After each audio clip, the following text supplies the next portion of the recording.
Hello, everybody. Welcome back to Reality Realness with 3 S's. I'm your host here, Chantele Francis, here with my lovely co-host. We have Phil. How are you doing today, Reality Phils? Good. Cheers. I'm doing some beer podcasting. Okay.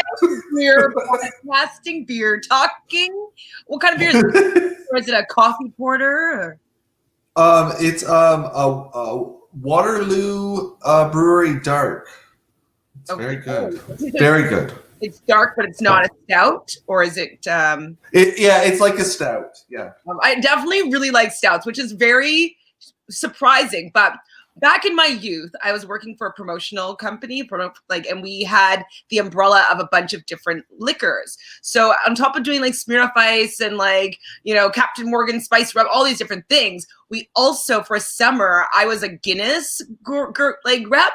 And so it was Guinness and Kilkenny. And we went around to the different pubs and we would teach, we'd give little samples in like a mini Guinness and show them how to make a shamrock on the top. And then give them obviously information about Guinness. And so I had a lot of Guinness that summer and I really enjoyed it. So yes, that's probably my favorite. I love Guinness. So it's good. Sometimes it's not tart or bitter enough for me. In the way I really like lagers because they're kind of refreshing and crisp.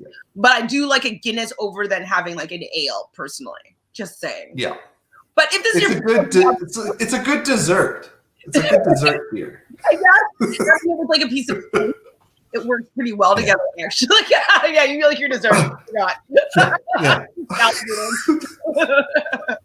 But if this is your first time on Reality Realness, well, then welcome. We are so happy to have you. And if you are coming back, well, thank you. We appreciate you here. We would love to hear what you have to say about this episode, this double episode in the comments. We're going to be talking today about episode 6 and episode 7 of the Amazing Race season 32. Is that what we're doing? I think it's 32. This was good. This was a good double episode. And a lot went on. So many times I was like, isn't it over? Oh wait, they're at the beginning of this. I was so confused because it was just so long. I thought they were both really good legs. What do you think overall? Yeah, love them. I thought that a lot of the tasks actually they seem to be a little bit harder this leg. It's been exactly right. Oh, where do we begin? Where do we begin? I felt because the last couple of legs we've sort of been saying, the tasks seem a little bit easier. These last 2 legs last night, there were quite some hard ones, which is great. Did you know that Paris was called the City of Lights? I didn't know that. Yes. Is it because they have the light, they light up the Eiffel Tower? I don't know if it has I don't think it has anything to do with the Eiffel Tower, but maybe if anybody knows, our listeners can let us know. I don't know. Yes. Ron? Ron? Can you Google that for us, Ron? Okay, well, they are in Paris still.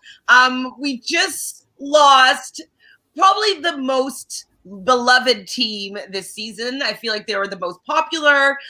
People were rooting for them the most famous, we'll say, out of the team so far. And that was Michelle and Victoria. How was your week mourning the loss of your favorite team? I definitely... it was a tough week for me. I'm glad that I have some alcohol. I have to say, I was missing them yesterday when watching the show. I was hopeful that they had made it, especially at the part when they were waiting to see which team made it. I was oh, that sucks. But they were very surprised that they didn't make it. Those teams thought that it was going to be Michelle and Victoria. So. Also, I don't know if you watched any other podcasts about the episode, but I don't remember whose it was. I'm sorry, I can't give anybody credit right now because they just completely slipped my mind. But they had Michelle and Victoria on. And there's one thing that they told us, that Will and James were their best friends on the race and that they've actually hung out Will and James came down to Louisiana and they went out to a French cafe and Michelle was we got PTSD, all this stuff. But they also said height-wise that they're actually really tall. So Michelle is 5'9", and she says that Victoria is 6 feet. Victoria says she's 5'11", and Will is 6'6", I believe. Is that interesting? Whoa.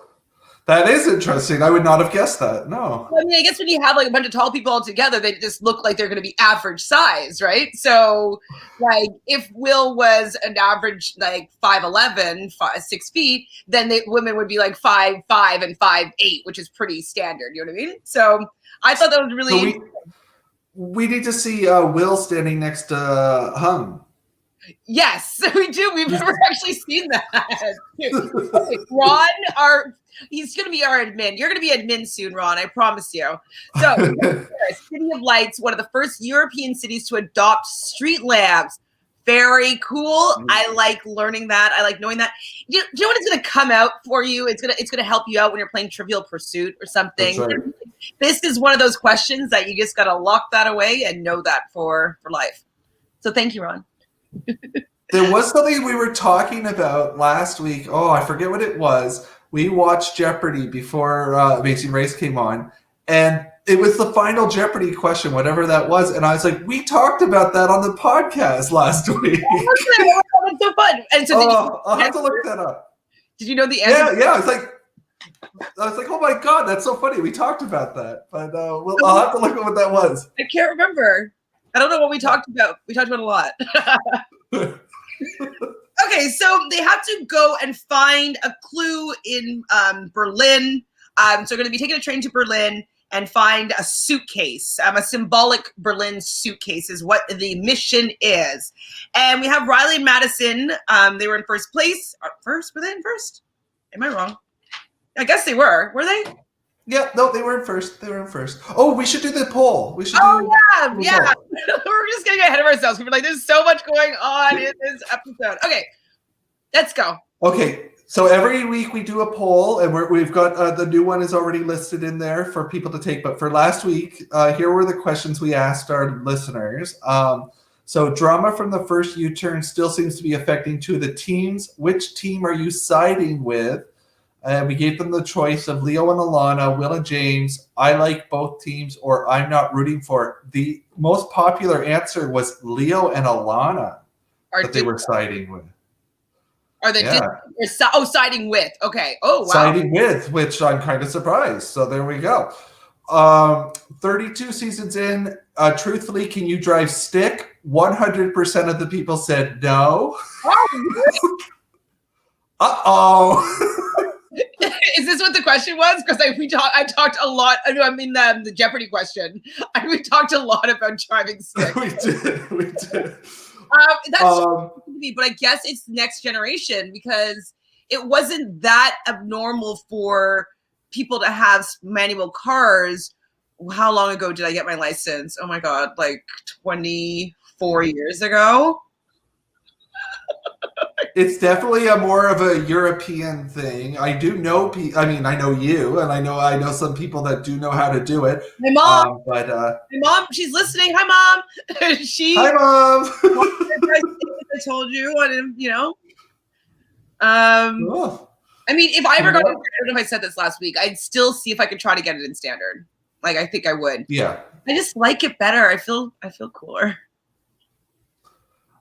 We offered to give 2 pies to our listeners to put in they could throw a pies at 2 racers. You didn't have an option, was it? Just kidding. We weren't an option, thank goodness. But the options, the 2 people that got the most were James and Will, followed by, surprisingly, Aparna, which I'm kind of surprised because we haven't seen a lot of how poorly she did on that task. Yeah. So James definitely got almost like over half the votes. He got a lot of votes. So you, I know, but I can understand how he's kind of like he's a little bit sneaky, but like it doesn't bother me. But I think it's because I like them as a pair. So Will, my pulls him through. Mm-hmm. We asked for people to say their favorite carnival game. We got a whole bunch. We got horse race, birthday game, air hockey, whack-a-mole. lots of different fun ones there, which is great. They thought that the roadblock with the art roadblock was the hardest one, and pretty much everybody was surprised by the elimination last week. So it was. So there we go. Sad. But speaking of carnival games, though, I was talking to Michelle, who's a friend of the podcast, and she's she's scared of roller coasters, but she really, really likes the idea of doing an Amazing Race, Canada's Wonderland type thing. So if we start really thinking about this, I think we could pull together. I think we could do this. Fun. I think that should be another. If we get the 1,000 subscribers, we'll do that as well. I think we need to get the listeners, right? Oh my God, that'd be okay. That's in. Like, we'll make that happen for sure. I mean, we're probably still gonna do it anyways. But if we get to 1,000 subscribers, we'll do it for sure. Yes. Okay, so back to where I thought we were. We're trying to go to Berlin now by train. And find a clue in a symbolic Berlin suitcase. So we have Riley and Madison leaving at 12:25 a.m. And they're going to be having an equalizer here. Basically, all the teams are going to be on the same train. But we can see that it was basically a difference of about 5 hours between all the teams. So, like, Michelle and Victoria must have been about 7 hours behind. Like, we knew that there were 6 hours in time, but like, I don't know how long they took doing everything else. So that was like, that's pretty crazy that Kaylin and Haley were still able to stay in the race, being 5 hours off the leading team. So Hung and Chi came in second at 12:47 a.m. They talk about the alliance. I was like, okay, there's a lot of talk about the alliance here. Okay, there's going to be problems. We knew there was going to be problems, but they definitely played it out in the episode, in like the confessionals, that the alliance was going to play into this episode. Yeah, we're getting down to 7. We're at 7 teams, and there's 5 in an alliance. We're getting to the point that something's gotta happen. Gotta happen. So third was Leo and Alana, 12:58 a.m. And then 121 was fourth place was Will and James. They were talking about how they need to improve on their driving, absolutely, and their communication while driving, which is true. I feel as though James is very demanding about Will, like in the car, but he's not doing the driving. And so I can see how there's a bit of frustration, and Will's probably just like, this is really hard, and having you panic over here is not helping me, and you're not even doing this challenge. You know what I mean? So I definitely feel that the communication in the car is a bit of a challenge for them. Gary and D'Angelo, they are leaving at 2:15. And I didn't know that they have a little nickname for Hung and Chi, but they call them Chihu. Chihu, yes. Chihu. I would have called Chi, but that's probably just their name. But Chihu, it's cute. Aparna and Eshwar leave at 2:25 a.m. They want to be more cutthroat here and like do a little bit better. I don't know if they have the cutthroat vibe. Like, no, they kind of prove it even in when they're doing the Kazakhstan fight stuff, that like they don't really have that like oomph, you know? So I can't really imagine them being cutthroat. And then we have Kaylin and Haley leaving at 5:15 a.m.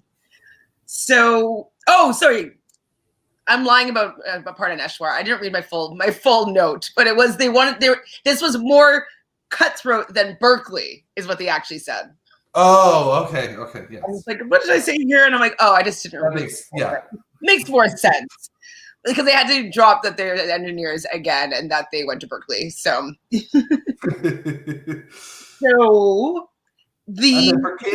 Kaylin and Haley, I had that they talked about how they don't know what they're still doing there. They don't know how they're still there, which I kind of am like, oh, that kind of sucks. Like they don't have that umph. I want them to have that umph, like that feeling like they could win, but they just seem to just be completely like, oh, let's see what happens.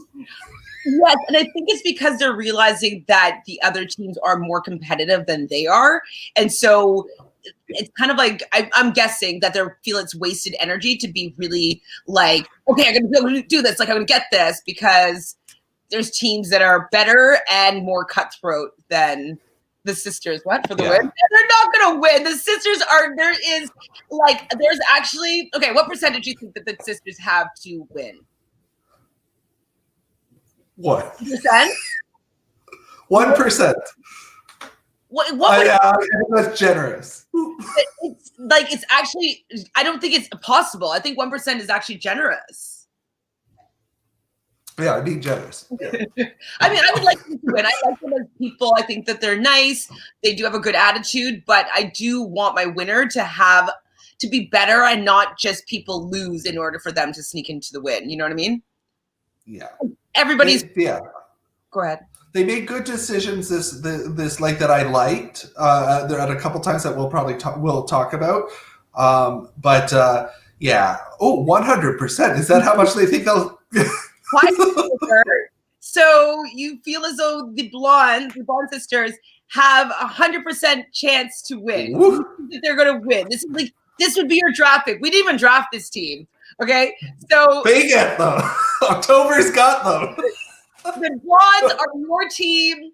And I don't know if surprise them, but when they win, according to you, I have to say when, then we'll gift you something. Maybe a follow on social media or something. I don't know. We can figure out what you get as a prize when they win. Wow. Shocker. Ron says they could be the Beekman boys this season, Destroy an Alliance. I remember that name. I don't remember what happened. Season 21. There was a whole bunch of people that were strong and working together, the Twinnies, the Chippendales, and the Beekman boys just kept surviving, but never coming in first. And they won the last leg, with the only leg they needed to win. And yeah, they did it with their rolling suitcases behind them. They were on their own.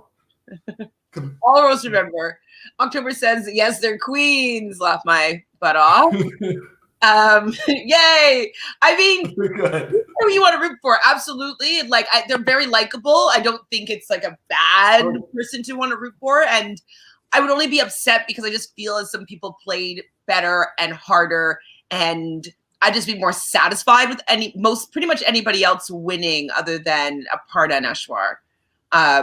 Yeah. I feel like last night we got to meet the girls more. Like the girls have sort of been just sort of there, but we're not really getting to know them. And I felt like we got to meet the girls, and I like what I saw with the girls. I thought that they made some good decisions, even though they're in the back of the pack. Mm-hmm. But I don't feel like we've gotten to know the girls through the whole thing. They've been very in the background.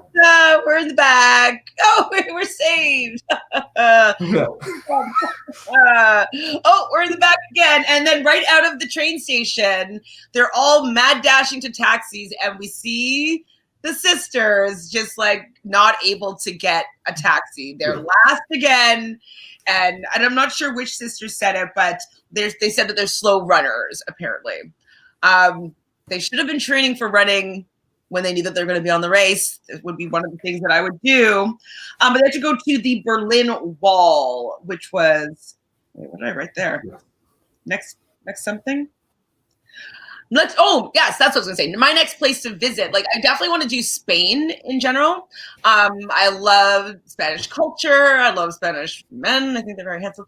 And I worked at a Spanish tapas restaurant, and the food, tapas was so delicious that I'm like, I need to go there.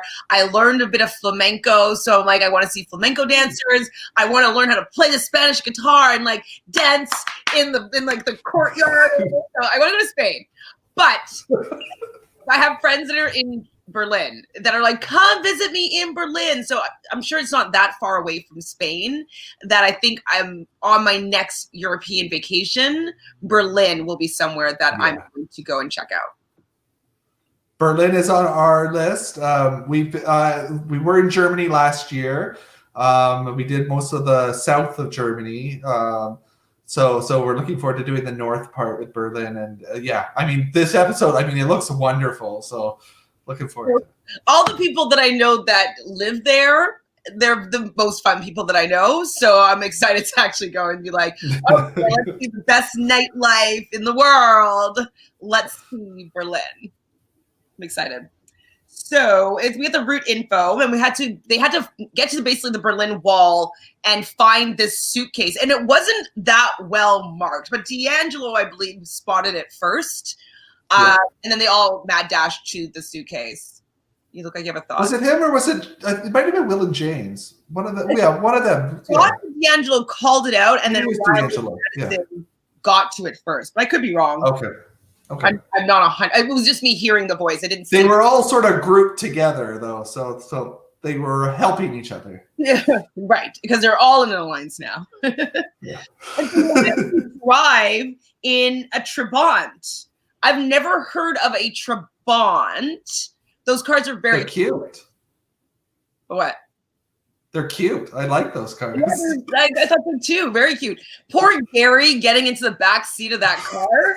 Like I just didn't even think the car was gonna move. I thought it would just be one of those like just go like like dragging the back bumper. They have to go in the back because the camera driver has to be in the front seat. So yeah, and I guess he can't drive stick. Yeah, no, I think Gary's been in the back like the whole race so far. I think D'Angelo's done all the driving, so.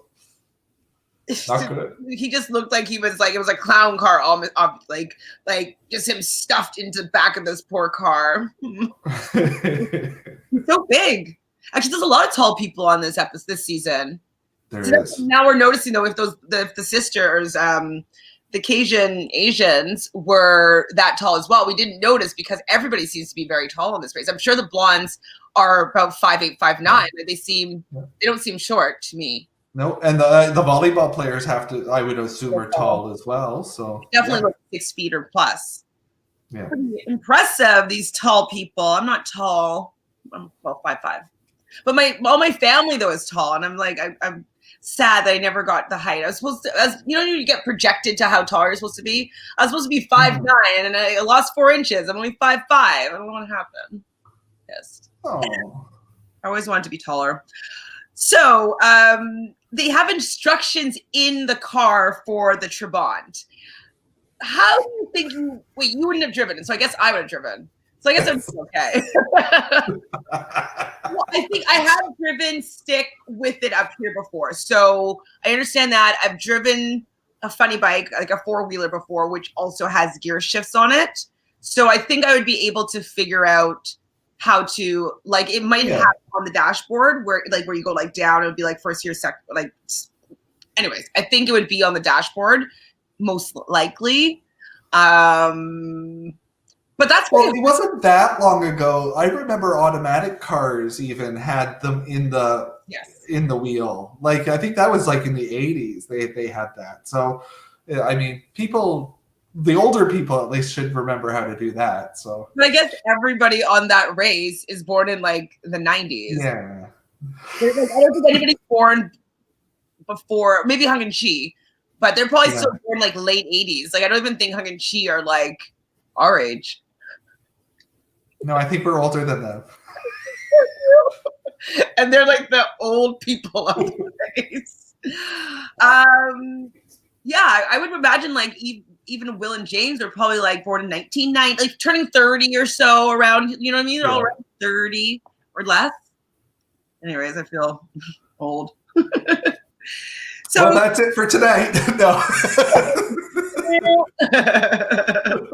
How did she though? So how Chi figured it out quickly, and he was off first. Raleigh and Madison, they got it pretty quickly as well, so they're out second. It was just an old school gear shift, and so I didn't think it was that difficult. But I guess if you don't know how to drive stick, like having something completely different is I don't know. I don't know the word I want. What's my words? Where's my words? You're like, I don't know. It'd just be a lot harder. It'd be a lot harder if you've never done it before, I'm sure. Exactly. So Gary and D'Angelo dancing first. Yeah, how did they get there first? I was surprised about that. So they get to basically kind of like a phone booth that like they have to go inside for a certain amount of time. Did you see how much time it was for? It was it 3.5? I thought it was. I only ever. I didn't see it begin. Yeah, I know at one point it was at 2 minutes something. I remember seeing that, but I thought it was like 3 and something minutes. And so Yeah. I guess around the city they have random phone booth type things where you can have a little dance party and get some pictures taken. Have you ever done anything like that? Like photo booths? What's your history with photo booths? Photo booths or phone booths? Or both? Photo booths.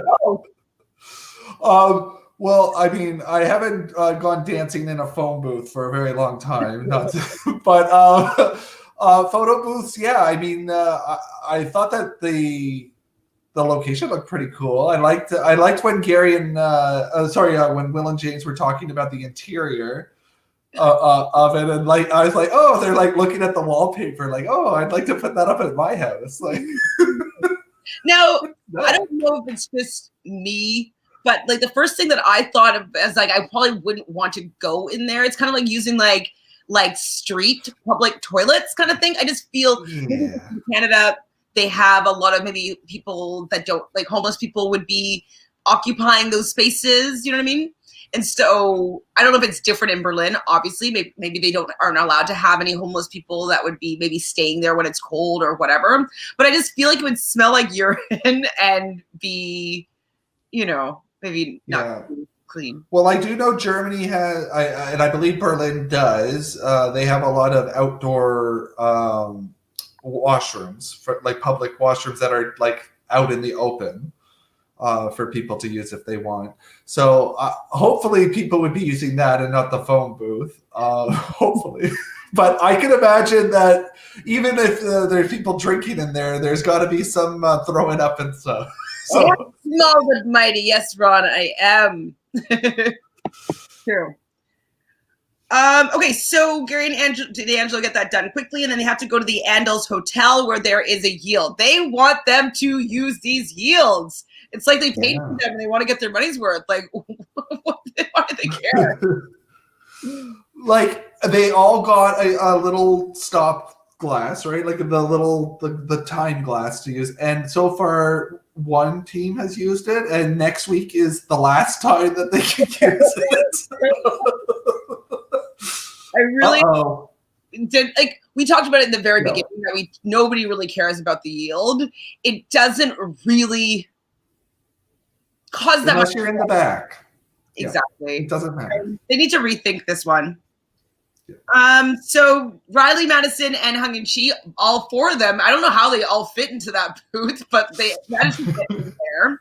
And then we cut to Eshwar and Aparna looking lost. And I'm like, okay. At that point, I was like, I think the blondes are done this round because like even the blondes were lost. Like it just seems that these are the two back teams. And I knew it was going to be an episode, so I was assuming the blondes and Eshwar and Aparna were going to be the teams that were done. I was like, I can't see them both surviving both of these legs. And already at this point, I wrote down, what does Eshwar and Aparna get out of this 5-team alliance? Like, they haven't got anything out of this, I don't think, at all. Like, no, they're not in the front of the pack.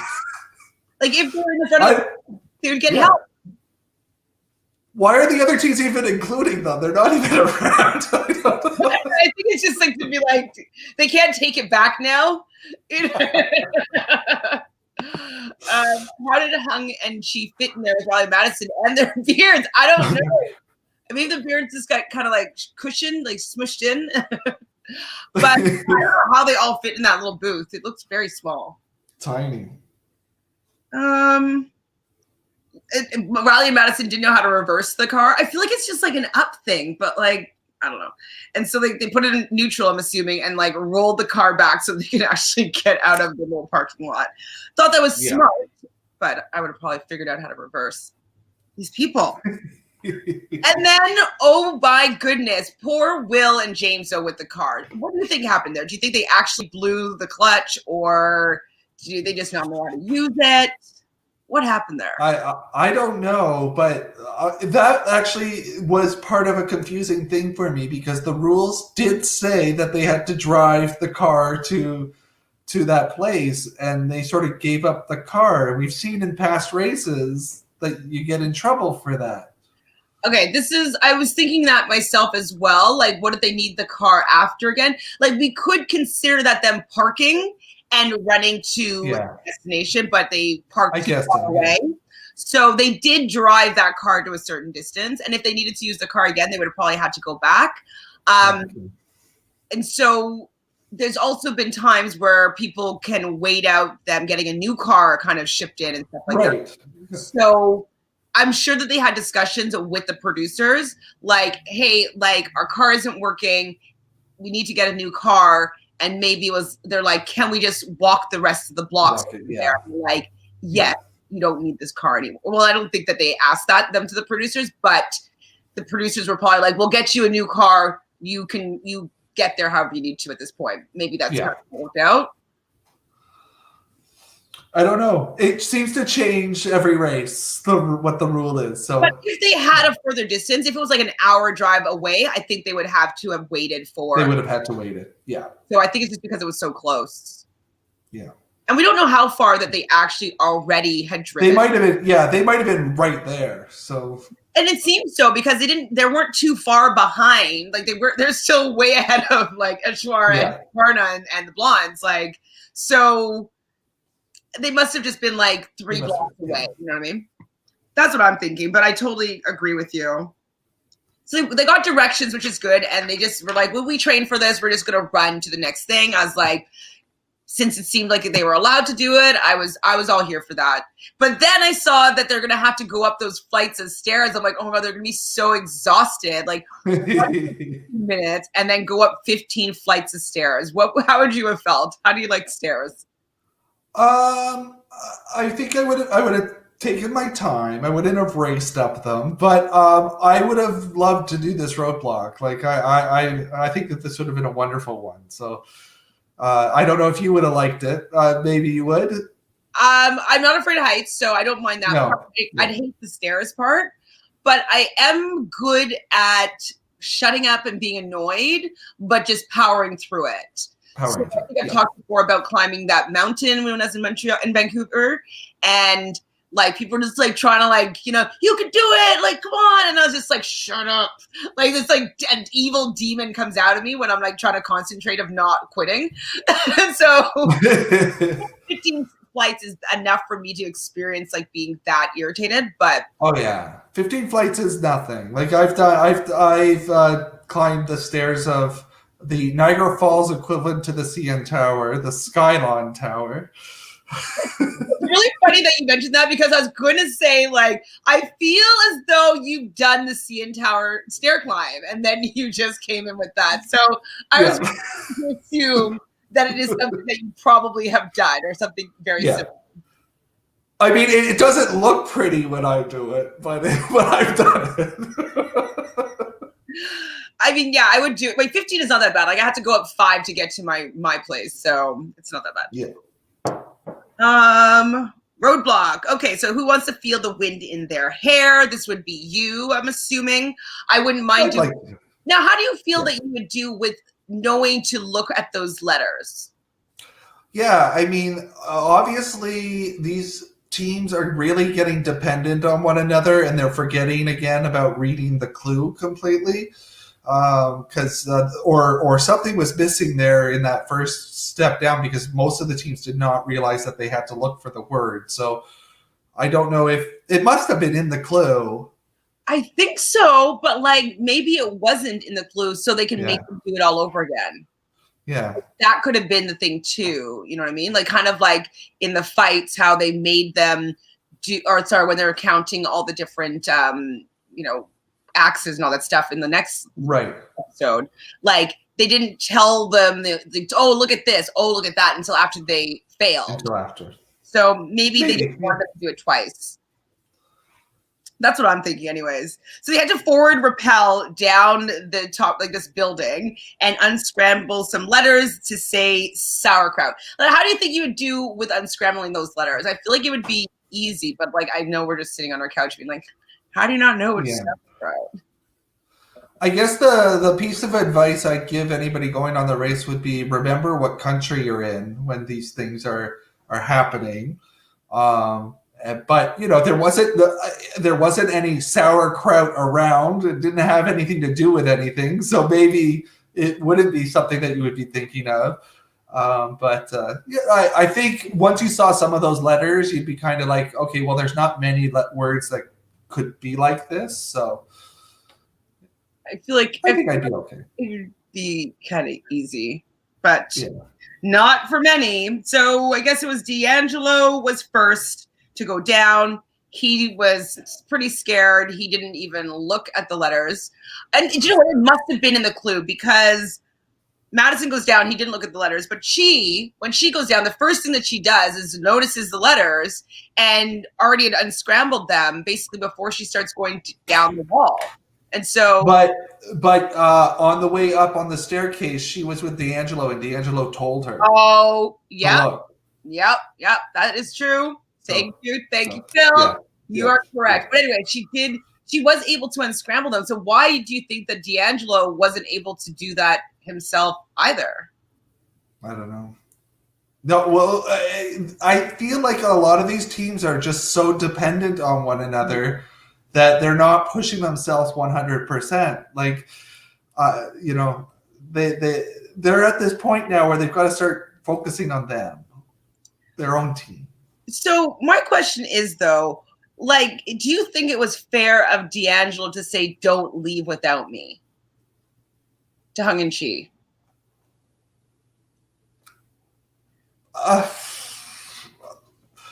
Well, he did give her the info going up the stairs. They are working together, I guess.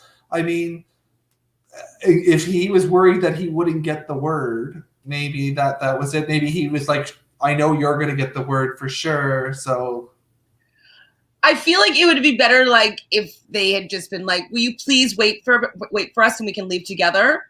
Yeah. As opposed to like, don't leave without me, kind of like demanding them to chaperone them on the next part of the race.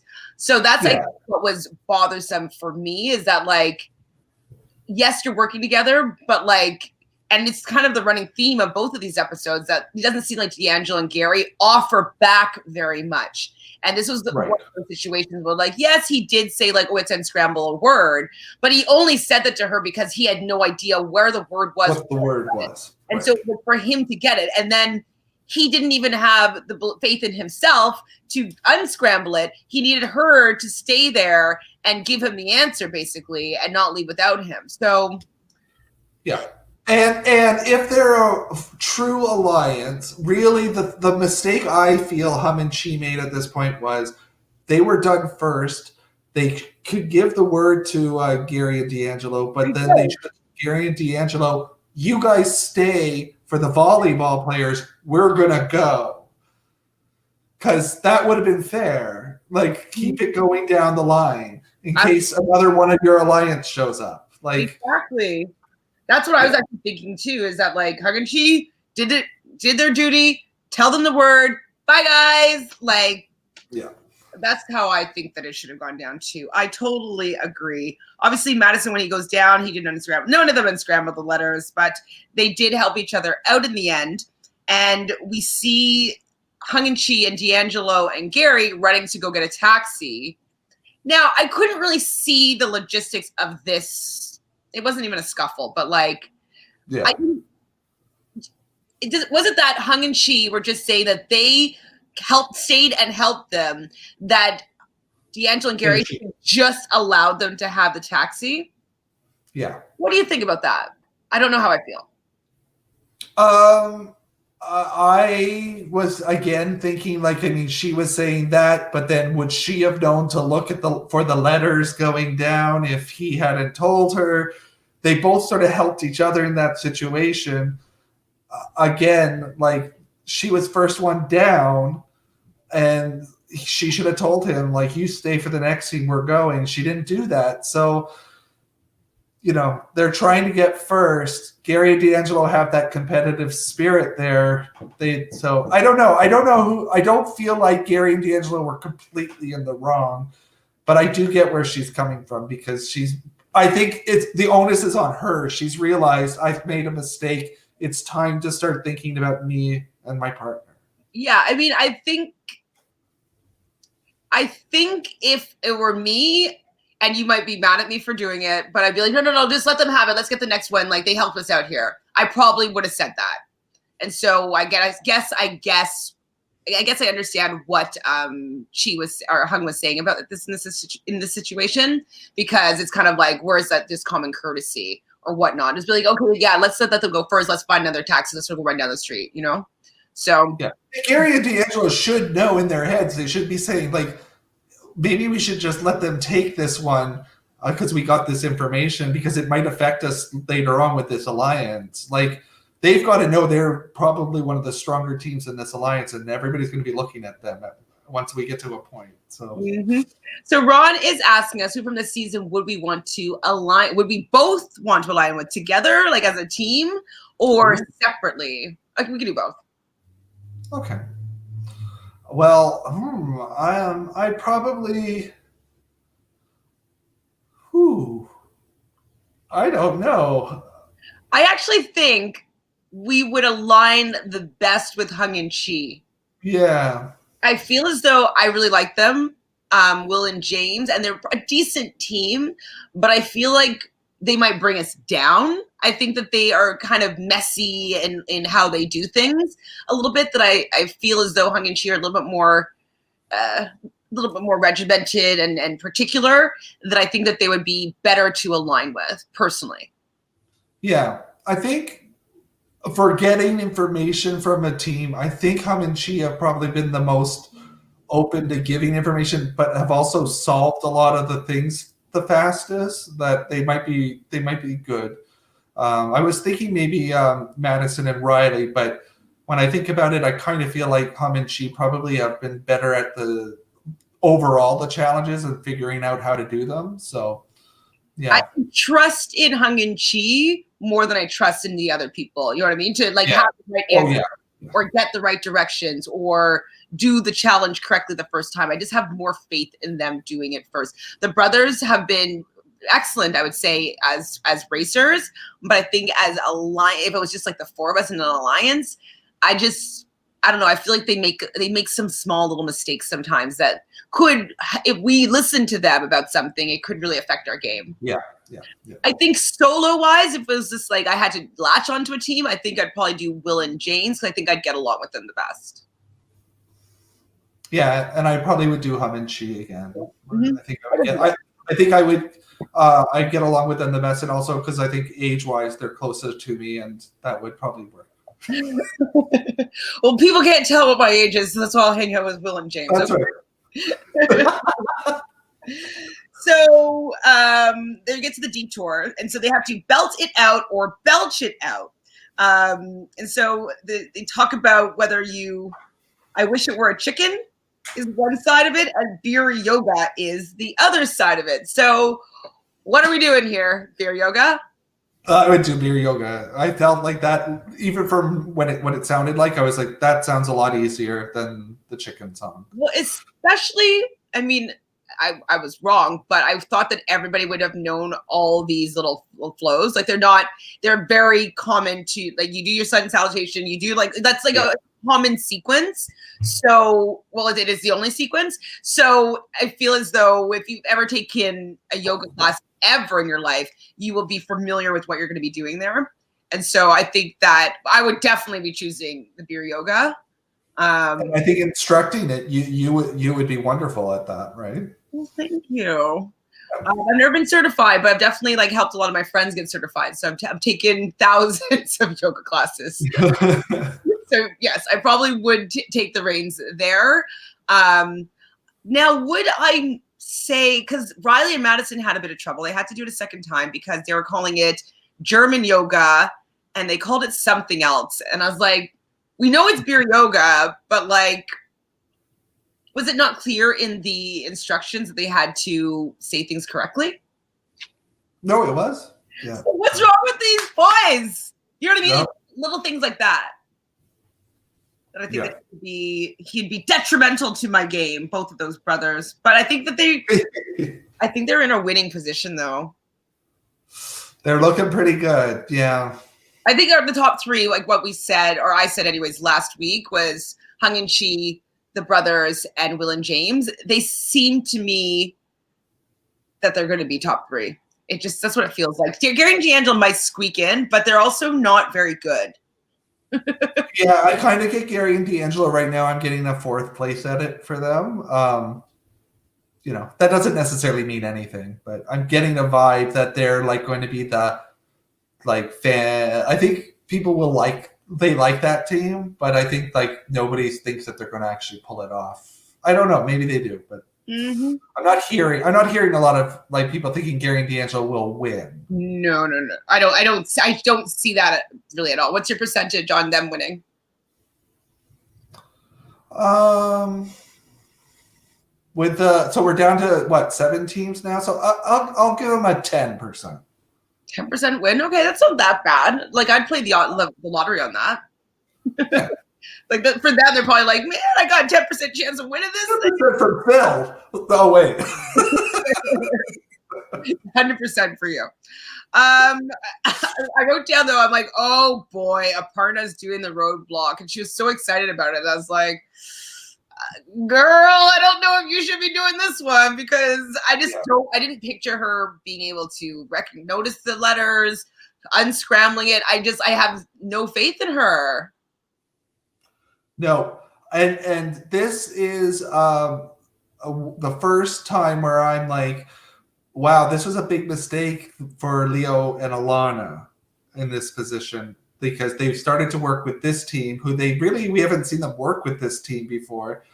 And I really think like Aparna would have been still going down for a while, because I don't think she would have figured it out right away. So, I think that might help the girls who they were more likely to work with. Mm-hmm.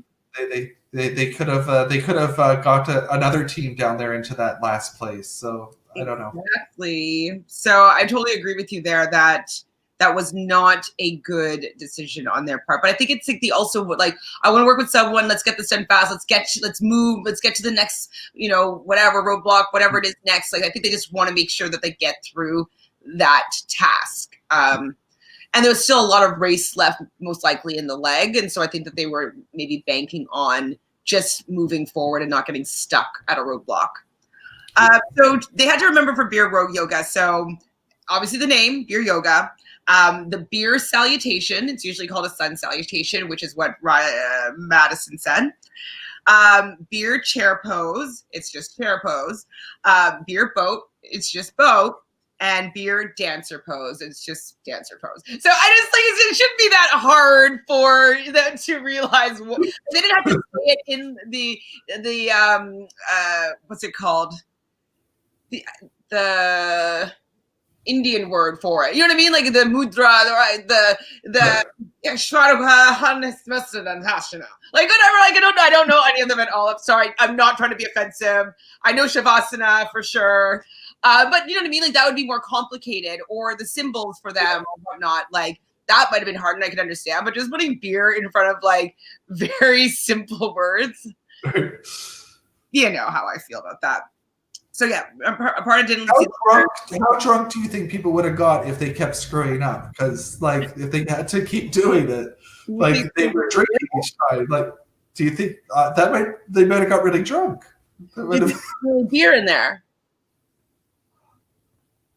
I wouldn't be surprised if there was. Yeah. What about for the people doing the class though? I don't know. In Europe, they don't tend to follow the rules. They might do it. They might put the beer in there. Well, because I work as an actor at times, and it's never alcoholic beverages. Whenever they're doing shots or they're drinking wine, it's like they're just putting food coloring in to make things look the right color. So I would imagine if it was in the United States, that it would be something else, but in Europe, I don't think so. I think that That's a Phil Keoghan question. We're gonna have to get. I want to know the answer. Did anybody get a little bit tipsy? We're gonna have to tweet him. Did you look at beer yoga by any chance? Because I was curious as to if it's just a gimmick or why they have this combo. I think it's just a gimmick. I don't think there's any healing things coming from beer. I do have one thing to add, though. So I started taking, I was a ballet dancer all the way growing up. And when I was living in Montreal, I decided to start taking ballet classes again. And this teacher was like really strict and really, really hard.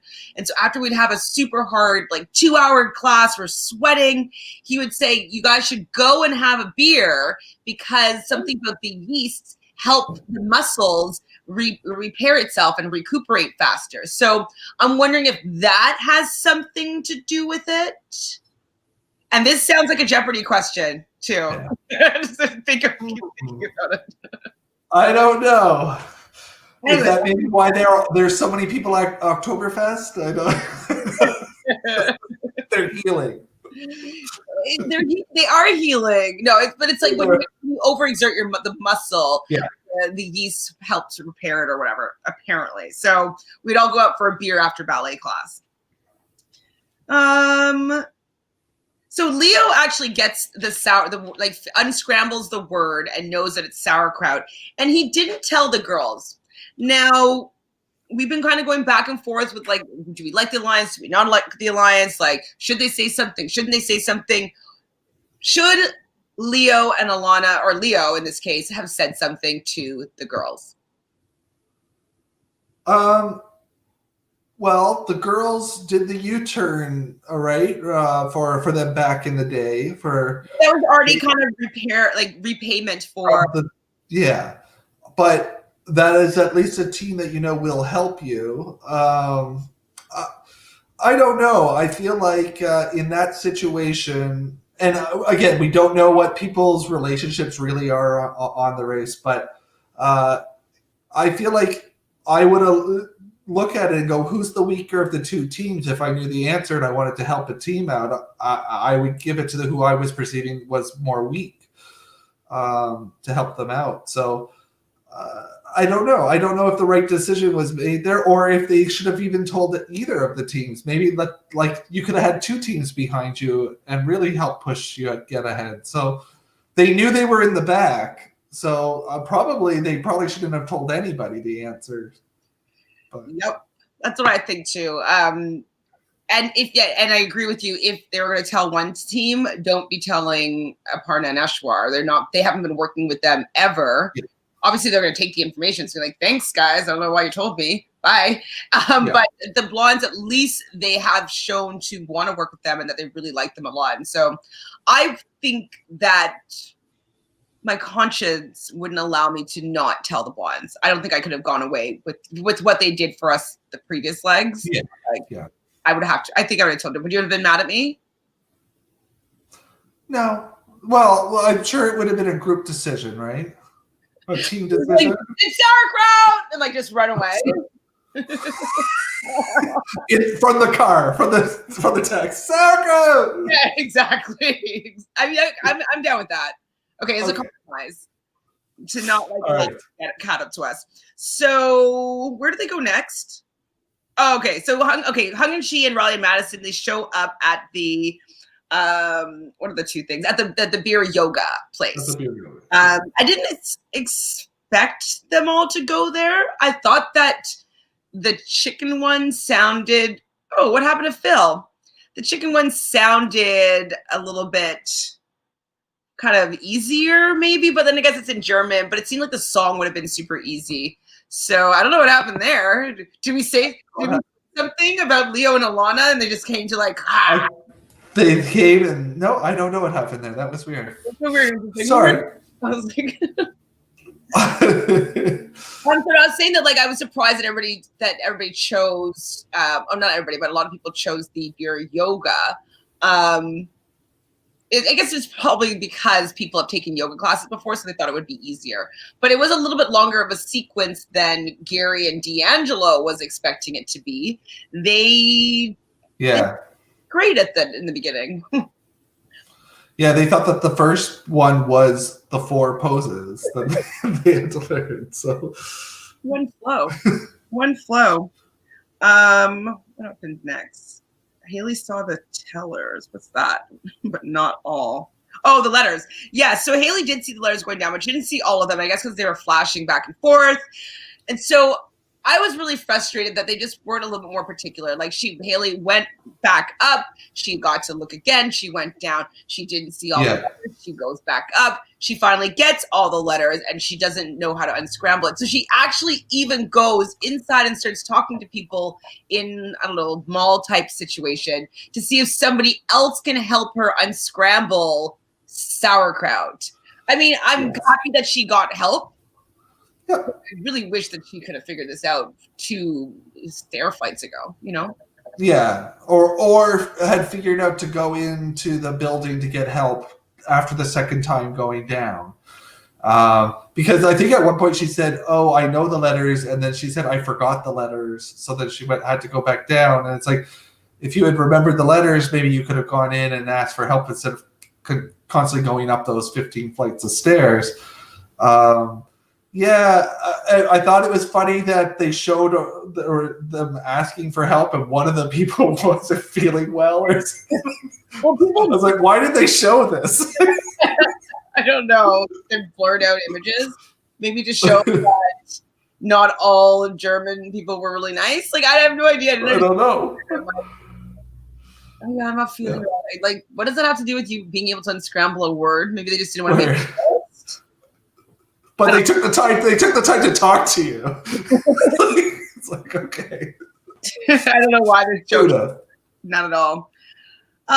So Gary and D'Angelo, though, finally they did it after their second try, if I'm not mistaken. They did forget to take sips at certain intersections, but they were still managed to keep their lead, even though Hung and Chi and Riley Madison had showed up at that roadblock, and so they still were able to leave first and go to the pit stop, which is, I can't pronounce it. Nukulun? No, I'm sorry, guys. Yeah. German is quite challenging. I can only say und, which is and. And I used to enjoy in German, but I don't remember it right now. Something like that. It's true. I sang it in choir.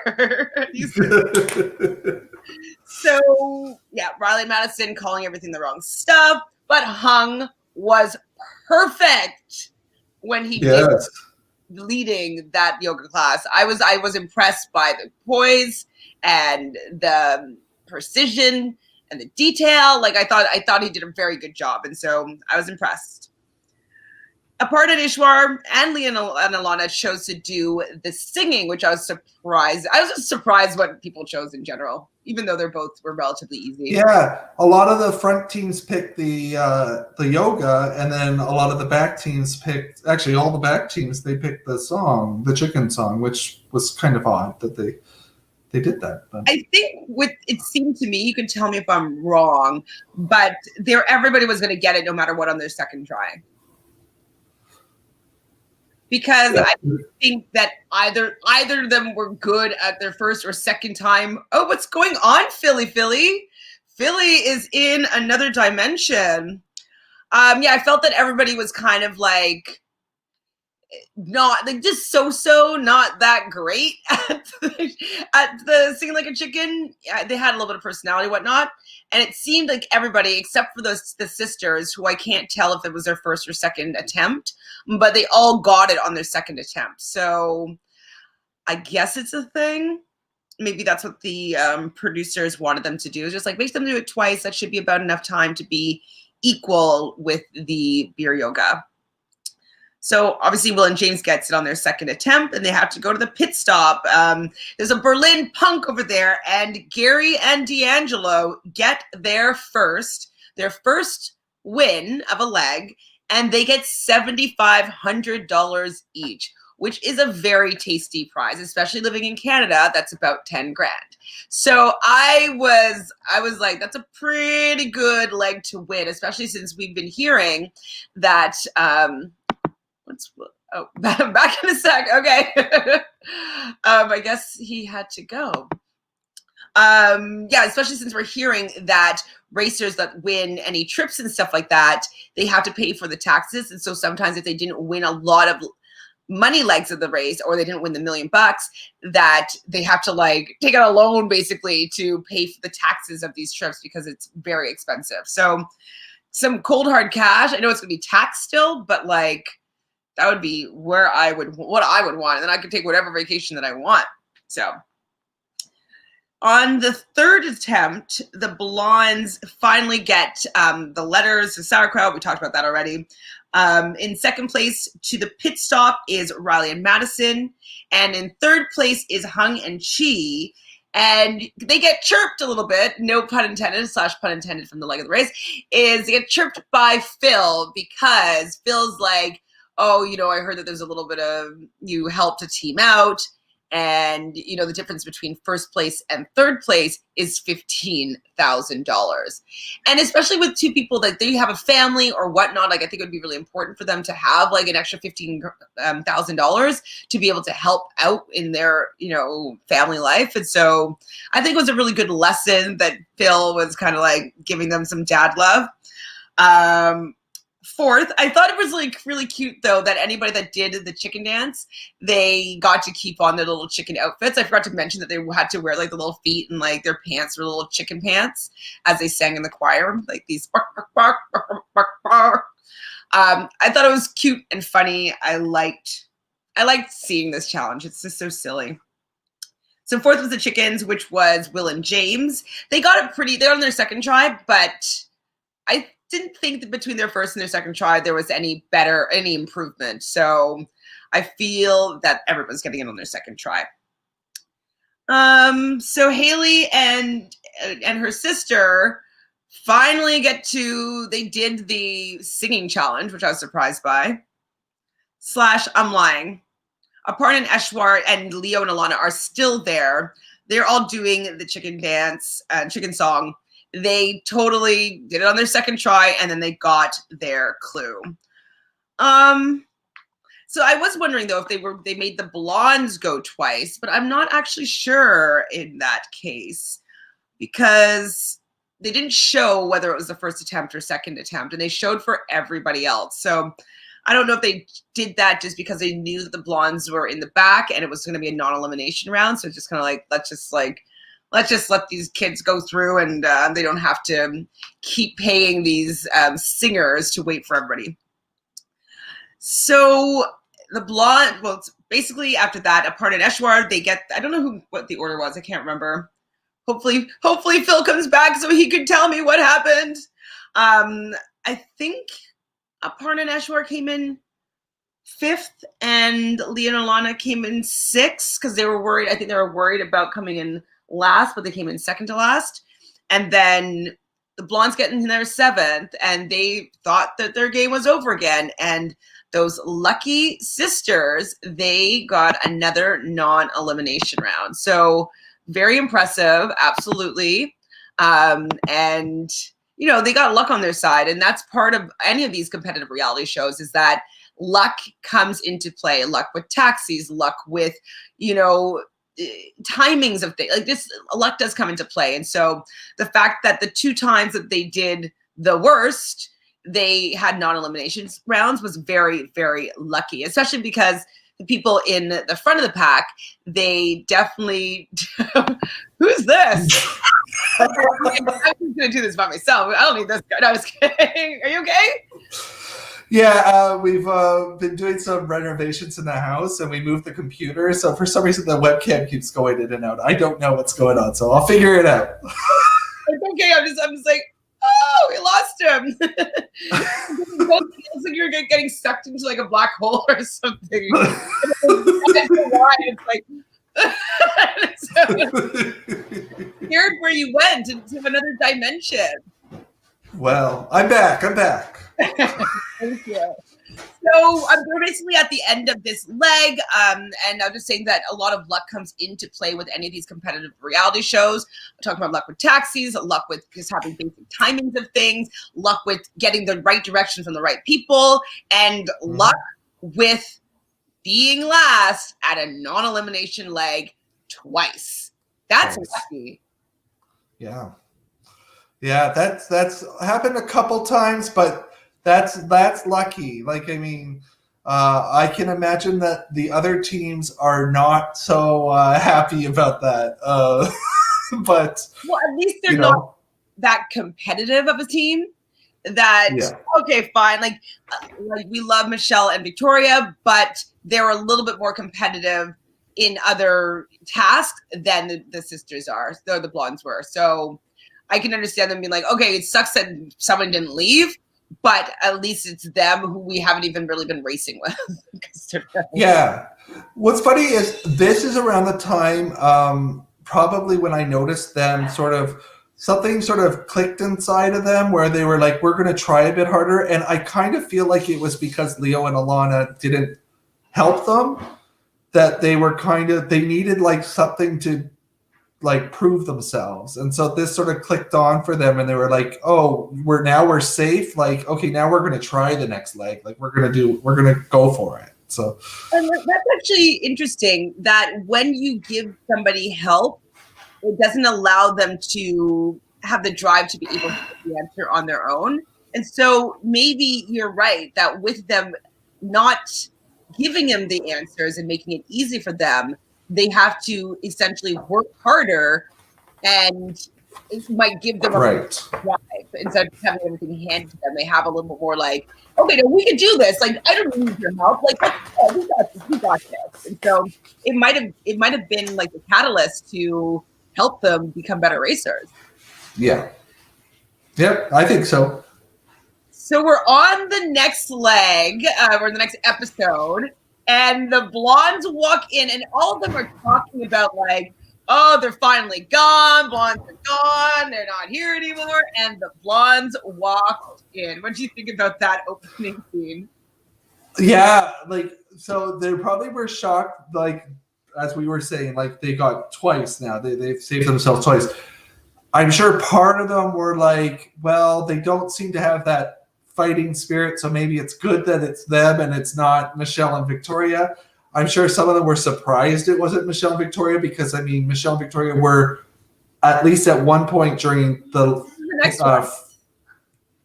Oh, right, the next one, right? No, right, sorry, no, they're already gone. So no, I mean, yeah, they must have been just like, wow, twice. Like, you guys have quite a bit of luck. That could also get to teams though too, because they may start now putting in their heads, oh, this team's got the luck on their side. We don't have that. We could be in trouble. Like, well, we're just even saying like, oh, finally the blonde's luck ran out. Like, no, it didn't. Nope.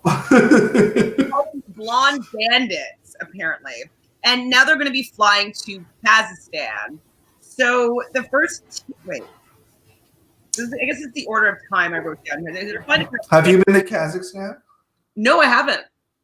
No. Do you know anything about Kazakhstan? Is that Borat? That's Borat, yeah. Okay. Is it Borat? That's Kazakhstan. That's all we know. I don't know anything about Kazakhstan. No, unfortunately, no. So it's about Kazakhstan, and it's going to be Kazakh Film Studios. And the order is at 1:30 a.m. Leaving is Gary and D'Angelo. Then the Bearded Brothers at 1:46, so a 15-minute difference there. Hung and Chi, or Chi-Hu, was at 1:53. So they're 23 minutes behind Gary and D'Angelo. And that 20 minutes finding a taxi is very. Oh, yeah. I also mentioned. Yeah, because they could have been at the yoga before them. And obviously everybody had to wait until the one team before them did their yoga. So, yeah, that could have been the big difference that could have got them the whole thing. Because the yoga routine probably at least took 15 minutes. Mm-hmm. So, yeah. And I think Gary and D'Angelo got to do it once without anybody waiting. Like, they didn't have to wait for anybody to do it before they could to try it again. Right. So, yeah, and I mentioned before while you were in another dimension that Phil was chirping them for the difference between first and third place was $15,000, which is a big deal, especially if they have a family. Money is good. Yeah, they're racing for their kids.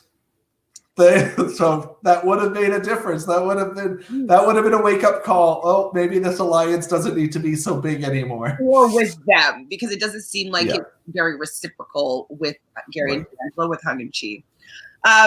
Fourth out is Will and James, who they call the boyfriends. They're at 2:04. and then we have a part in Eshwar at 2:13. They didn't mention, as far as I can see, what time Leo and Alana or the girls were leaving, but it went fast. I missed it. Yeah. They're going to be equalized anyways, but they keep on talking about the alliance. So I'm like, oh my God, is something else with the alliance going to happen? Is some of the alliance going to be going home? Like the alliance. I'm like, but there's a flight equalizer. I still think that I don't like the flight equalizer thing. Yeah.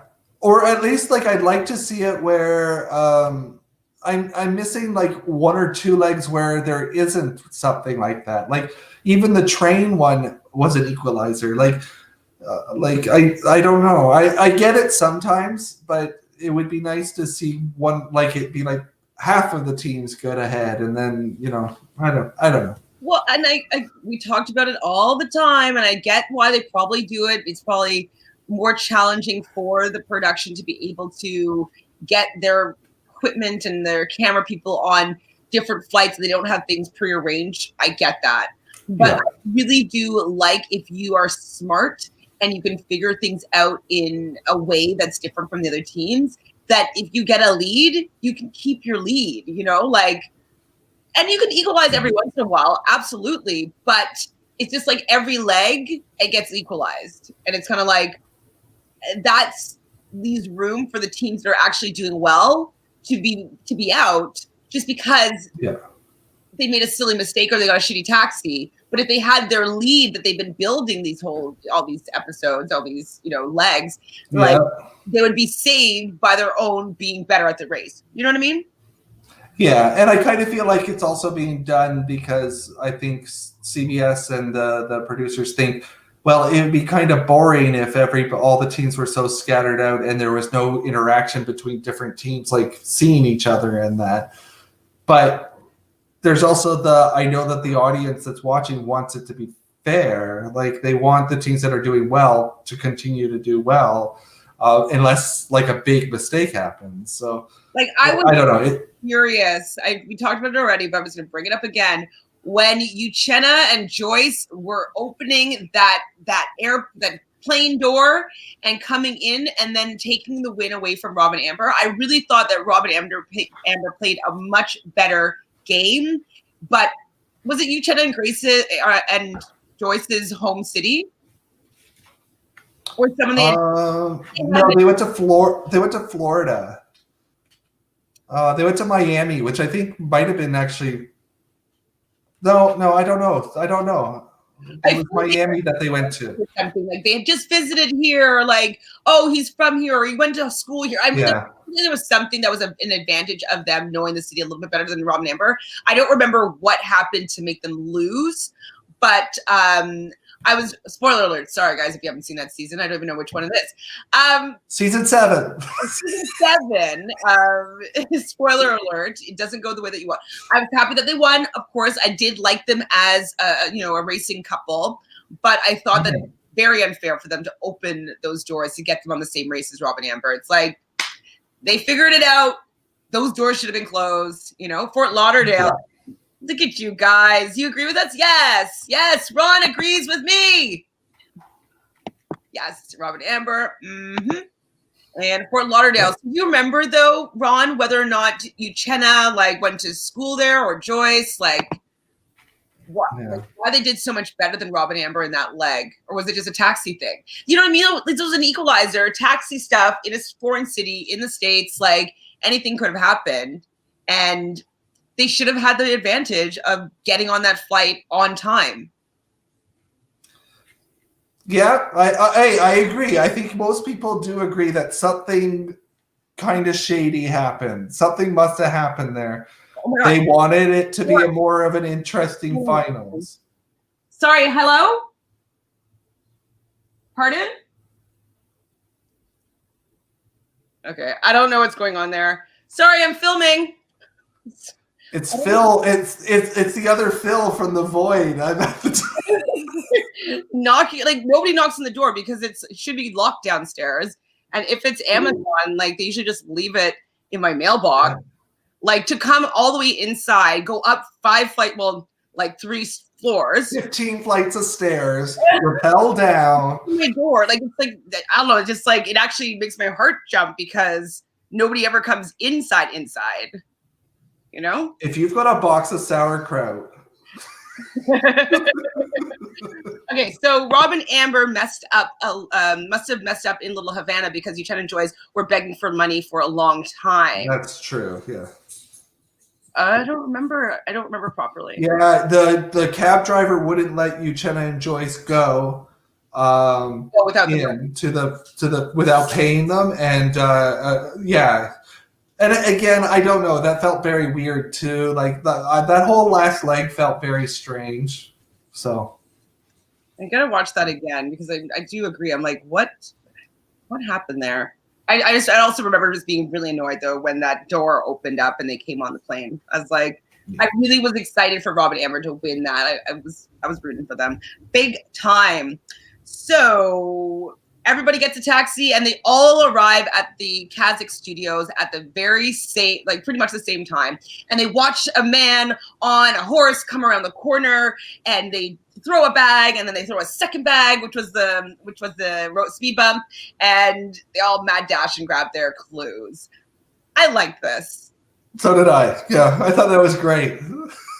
I thought this whole part of the leg, because I work in film and television, I love the magic of movie making. I just love the feel of it, and I can tell that it's just like there's so much energy and it's fun, and I really, really enjoyed watching them learn all these fight sequences and all that stuff. So basically they had 2 choices. So they talk about Genghis Khan being a 13th century ruler, and the detour here was they either had to be a great Khan spy or they had to be the knockout guy. And so they had to learn choreography for one, and the other one they had to basically spot the differences or to pick out some answers within a fight sequence. Yeah.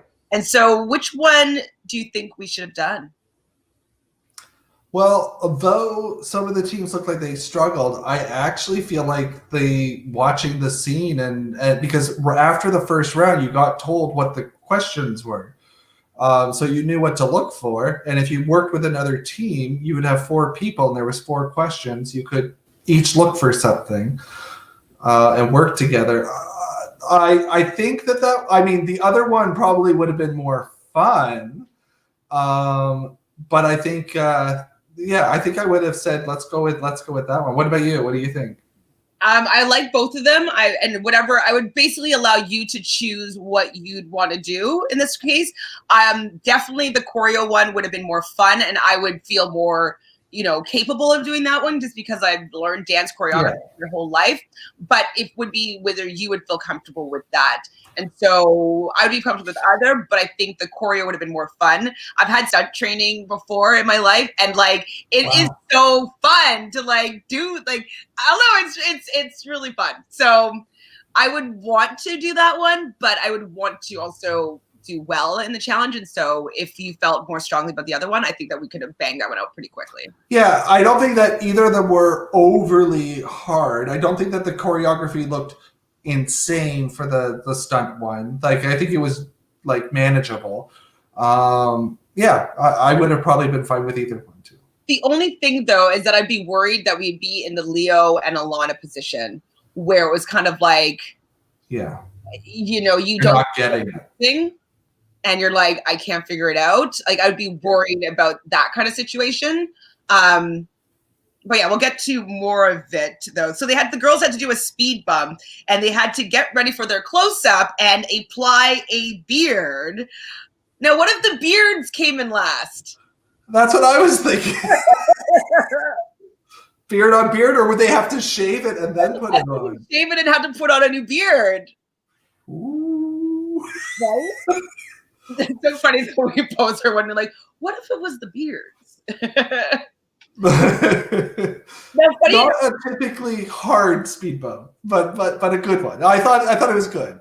And I thought it was a good one as well. And both of the girls are beautiful, and I thought that they looked good as men. I've seen men that look like them before, and so but they look attractive. It's just funny. They looked good. We did. So for the stunt training, there was 5 elements. So there was a sword part. They had to shield themselves, I think, from things that were dropping from above them. They had to defend themselves from axes with hay. There's something about the spears, and then they had to do like a jump fall onto a mat. Yeah. I think they're all pretty fun. And so I wrote that down. I wrote, so fun. I'm not even lying. So fun. So Riley and Madison, Will and James, Gary and D'Angelo, and Aparna and Eshwar were the 5 teams that did the stunt training. And apparently there is limited spaces. I don't know if they mentioned that beforehand, but we did learn that when Haley and Kaylin get to the roadblock that the stunt training was full, so they had to go and do the other one.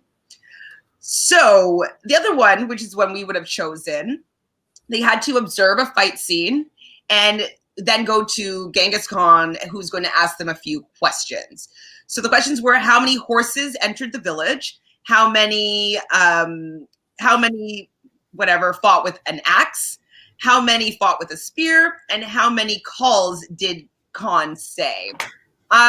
You probably watched the sequence before they asked the questions. Did you pick up any of those correct answers, or was it too frenetic? The only thing that we saw were the horses, but we weren't sure. Like, we guessed 6, but we weren't sure if the same horses on each clip were the ones that came in, or if there was more horses that came in. So it was just a complete random guess.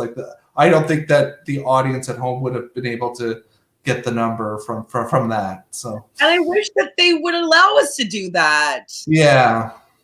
Like, I want to see it from a perspective where you can see everything, and then they can do that whole freeze frame and like circle and count them or whatever. What it was. Yeah. But I find it, for myself, is one of the reasons why I like watching The Amazing Race, is like, I like seeing if I can figure out the puzzle, or I can figure out what it is. That's part of my fun. I like games.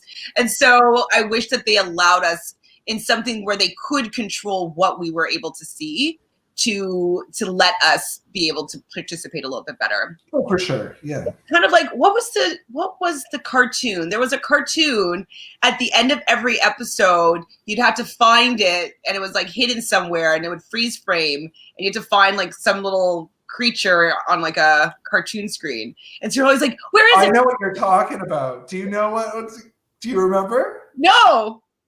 She-Ra, at the end of She-Ra. People will have no idea what we're talking about. Oh, She-Ra, yes. The Lucky, was it Lucky? I think it was Lucky would hide, and you'd have to find, where's Lucky hiding at the end of the episode? I love that, though. It was like my favorite part. That's all that I remember. I don't remember the name of the show. I remember, like, always like, where is it? Where is it? Where is it? Like, so excited. I think it was my prep for The Amazing Race watching, is that I want to be able to solve these puzzles on my screen. Oh my gosh. Look at that. For the honor of Eternia, She-Ra. Power! I'm so happy that you know that. Oh, yeah. Do you know, what's it called, Gem as well in the holograms? Oh, yeah. Gem and the Misfits, with the bad guys, the Misfits. I love the Misfits. It's like, we are Misfits, our songs are better. We are the Misfits, and we're gonna get her. And I'm like, oh, truly outrageous. We're totally aging ourselves. People are just like, I don't know what they're talking about. They're going on a weird tangent that has nothing to do with Genghis Khan. Like, no. What are they talking about? We're going in a wormhole, and I'll go there. I will go there with you. I feel like I'm always so quiet talking on podcasts because my references never land, so I don't bring out like, the Fugees, because people don't know who the Fugees are or something. I'm like, oh, really? The Fugees were like my whole high school, but whatever. Oh, Thornhill. Right? So it's just very nice to speak to somebody that just knows my She-Ra and my Gem reference. Oh, thank you. Too fun. You made me. You're welcome.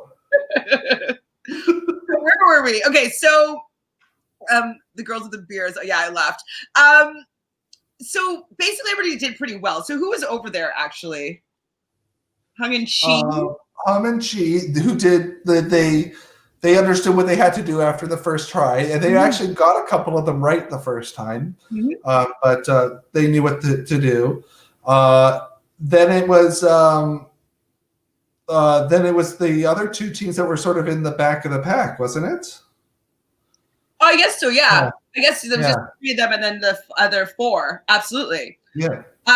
So what I thought was the most interesting, though, was that Gary and D'Angelo got into a little bit of some disagreements here, because I felt, in my opinion, that D'Angelo was taking the right approach with being thorough. And if he didn't feel confident in getting it correctly, like, let's take the time now and get it correctly instead of going and trying to do it too quickly and then having to do it again and wait again anyways. So what do you feel about the beginning of this and their arguments? I would agree with that if I felt that the judges were judging it. Like, I mean, in the moment, I would have been just like D'Angelo if I was there. I'd been like, look, we have to get this right. We're being told that we have to get this right. I need to do this. Now, when we saw the judging, I will say that at least one of the teams got by. They got their thing, and I don't think that their jump off the thing was the way that it was supposed to be done. Eswar and Aparna just jumped and went down instead of kicked out, which they showed that was how the kick was supposed to be done. So they were being lenient, and that's okay if it's like the team in the last. But there were still 2 teams that were struggling, and they weren't being lenient on the answers. Well, so that Ishwar and Aparna, I feel as though they were they already did it a second time, correct? Yeah. So maybe they're saying like max 2 times. If they're decent the second time, let them have it regardless. Yeah, but then they should have been doing it only 2 times for the other side too. Then. Like, but that's a different task. Yeah. Like that task, though, they couldn't like there wasn't. It wasn't like, oh, it's 4.5. Like, you know what I mean? It wasn't like a discrepancy of how they were doing something. They had to do something that was specific, and they got that specifically incorrect. Yeah, I don't know. Like, I mean, I really got the vibe that they were saying like this was you had to pay attention to detail for it, and. I don't know. I just think about other teams in the past races. Now, huh? Yeah, they've been like, I'm a rule person, and those rules are for a reason. I'm a rule person as well, and I'm here. I mean, I probably would have judged more harshly, for sure. Yeah. I definitely would have. But they did get clocked for not screaming loud enough. Screaming. Yeah. So, yeah. And you also hear like Will being like to James, being like, no, I'm first. And like James was not paying attention and he was going first. And like, I think in those situations, you just go like, oh, if you're not used to choreography and doing things right, because that actually it could be very dangerous. And that's one thing that they teach you about stunt training, is that what you are learning is really important, and it could actually make you not get hurt by being very, very particular about the timing. If you do something that's unexpected to the other person, that could be a sharp thing going in the wrong spot. And so the fact that Will was like James, and James is like not even paying attention, it seems.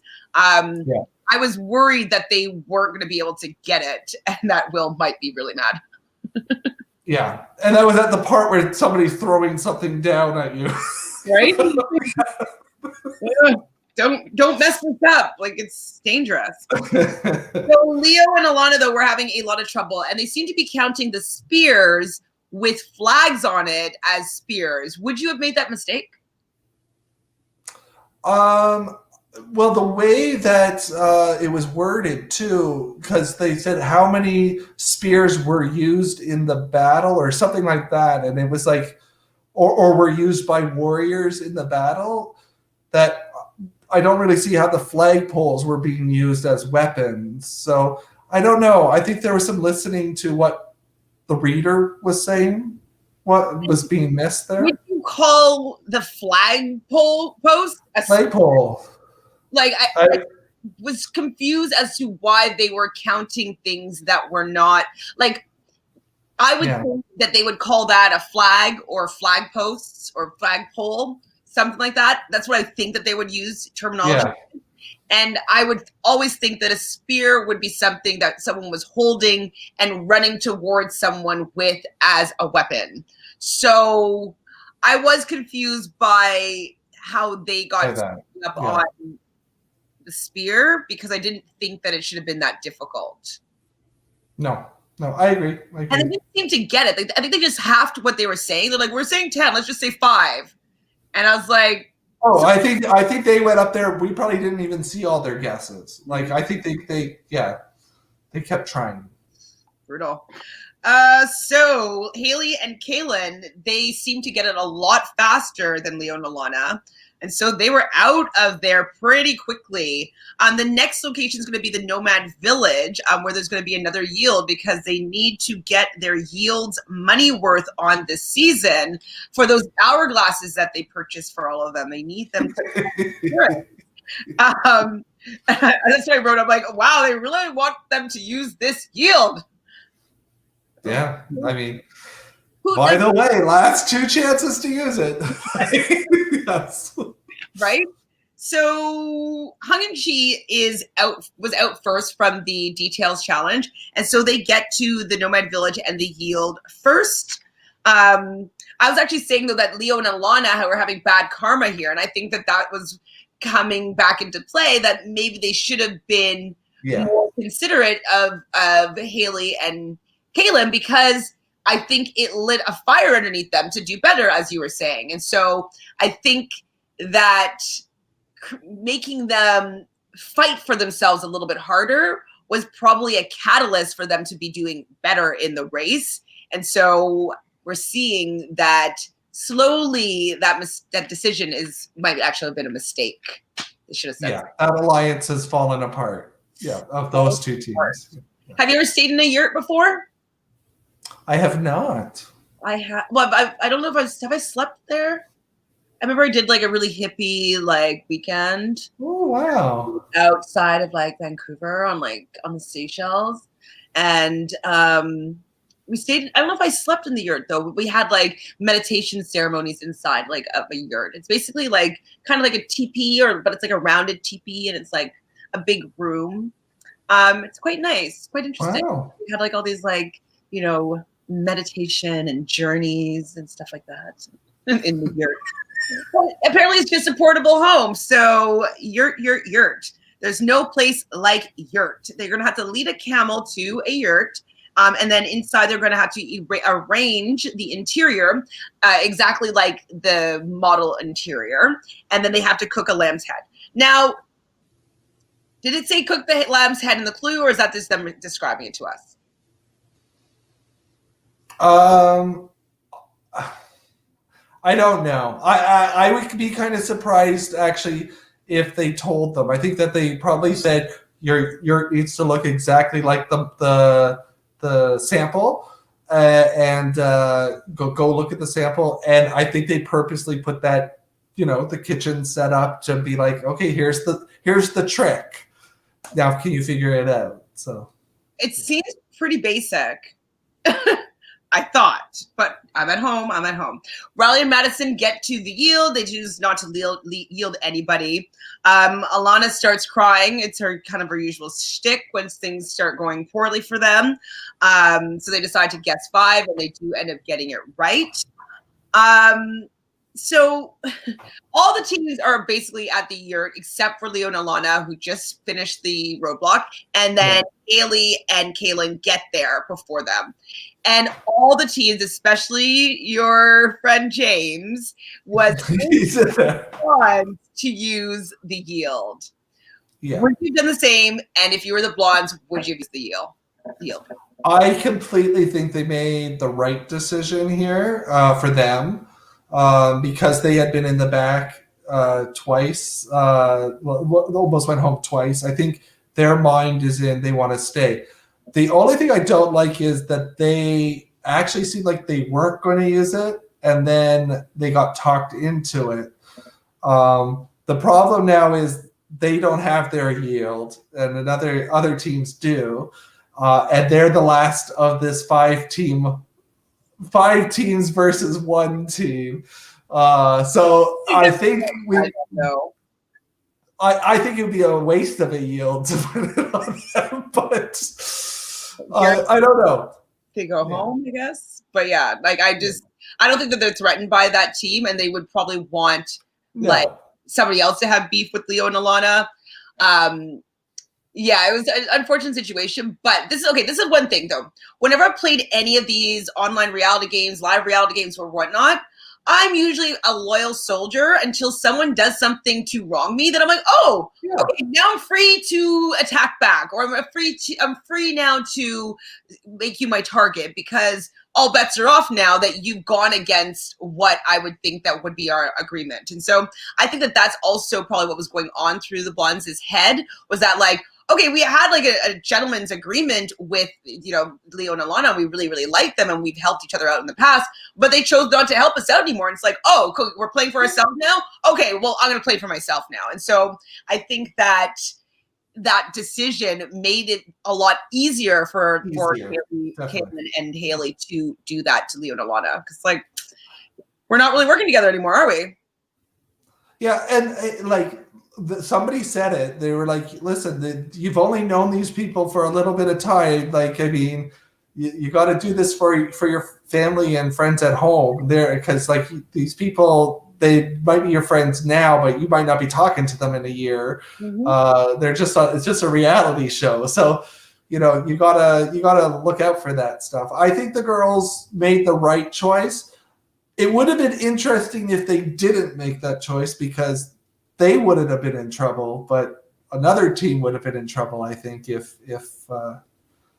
they didn't use that. It's true. It's very true. That team that's really squeaking by, but not very good. Yeah.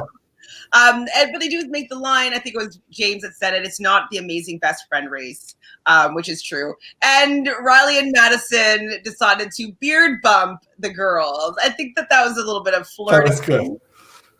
That's cute. Well, and in case you didn't know, they have beards. So just got to remind everybody again. So Will and James finished their yurt first. I don't remember them having problems with the was it the cow's head? Was it cow? Sheep? Cow? No, I think they knew to find it right away. They finished first. They didn't seem to have any trouble. Oh, lamb's head, sorry. And then Leah and Alana, they saw the yield when they're walking up, and they're pretty disappointed and sad, but they weren't as upset as I thought they were going to be. They're like, we only hate you a little. So I was surprised a little bit by their response, but it seems as though they just like them better. And so they are more offended by James, because I don't think that they like them at this point in the race, or that point in the race. But Kaylee and Haley, they know that they're doing it to stay in the race. So yeah, and it was in this situation, Kaylin and Haley were 6th, and Leo and Alana were 7th. So it makes sense at this point. Like, you could be last, use the yield. Mm-hmm. I think the other thing was a little bit more strange, because it was Will and James were a bit further up, and there were a lot of teams behind, and they picked Leo and Alana. Like, they specifically picked a team. So I think there was a reason why Leo and Alana were like, why did you pick us? You could have picked anybody. Whereas there wasn't really anybody for Haley and Kaylin to pick. They had to pick them. So yes, I totally agree. So Hung again, loose lips sink ships, because she mentions to Gary and D'Angelo about the lamb's head. And this is something that she could have kept. Just be like, oh, I don't know what you didn't get. Like, you know what I mean? She doesn't have to be so upfront with all the info that she has. So I thought that was a big blunder on her part, and a lucky break for Gary and D'Angelo. Will couldn't. Okay, so next they have to go to this market, and they have to search for this market for the clue. Will and James were having a big trouble finding this clue. They're searching everywhere. then to realize that it's on the second floor, kind of in the corner. So challenging a little bit, but look up. Yeah. And probably, I would say all the teams did, unless they ran into somebody that had seen a team before go up and told them to go up there. I would be surprised if we didn't see anybody really struggle. So, and it seems as though some of the people in the market were kind of like, you know, get away from my booth. I'm trying to sell. I don't know. You don't want anything up there. And they get the clue that they're going to the pit stop. It's the 20 million years ago where the first apple tree was, which I was like, that is like the most epic piece of information I could ever hear. Like 20, I can't comprehend that. No. Like, you don't even think about those things. Like, where was the first apple tree? It's so cool, though. It's so, it's just 20 million. I can't even conceptualize 20 million years ago, much less the first apple tree, you know? So yeah, cool. and I don't know, like, I would not have thought Kazakhstan apple tree. Like, I don't even equate apples in Kazakhstan at all. So, wow. I kind of want to do a little bit of research now just to find out more about that, because I find it very fascinating. Yeah. So they got to go to First President's Park. And at the pit stop, there's all these beautiful dancers, and first place is Will and James, and they win a trip to Las Vegas. So they're doing well, though. I think this is their third leg that they won. Yeah, they're doing very well.